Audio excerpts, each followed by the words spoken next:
Bonjour et bienvenue sur Data où je vous aime.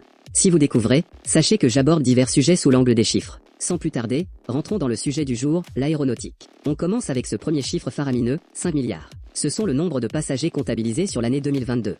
Juste pour mémoire, nous sommes 8 milliards sur Terre. Ces nombreux passagers ont pu prendre un vol dans l'un des 3864 aéroports que compte notre planète. Ces 3864 aéroports génèrent en moyenne plus de 200 000 vols par jour. Cela fait beaucoup. Beaucoup de monde, beaucoup de vols, et une quantité astronomique de carburant exploité. Revenons à ces 200 000 vols par jour. Avez-vous déjà vu une carte mondiale du ciel? Eh bien voici à quoi ça ressemble 200 000 vols par jour.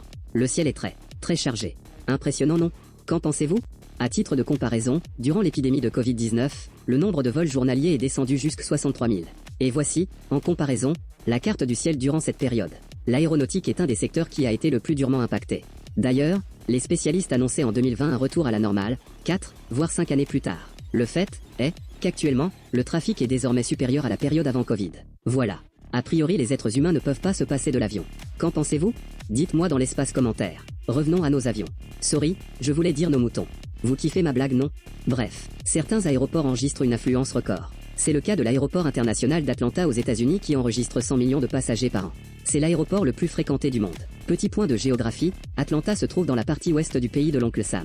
En deuxième position, nous retrouvons l'aéroport international de Beijing en Chine, avec 96 millions de passagers par an. Et sur la troisième marche du podium, on retrouve l'aéroport international de Dubaï, avec 89 millions de passagers par an. Très bien. Une fois qu'on s'est dit ça, quelles sont les compagnies qui transportent tout ce beau monde? Oui, parce que vous êtes tous des beaux gosses. Eh bien, les trois plus grosses flottes sont détenues par trois compagnies américaines. American Airlines, United, Delta. American Airlines dispose d'une flotte de 891 appareils. United en dispose de 828. Et enfin, Delta exploite 768 avions. On notera que, malgré que ce soit des compagnies américaines, les compagnies exploitent aussi bien des avions de la compagnie américaine Boeing, mais également de la compagnie européenne, Airbus. Pour terminer, vous allez me dire, mais alors, quels modèles d'avions sont les plus répandus? Eh bien je vous réponds que c'est une excellente question. Admirez plutôt. L'avion le plus vendu de l'histoire reste le Boeing 737, et particulièrement le 737-800.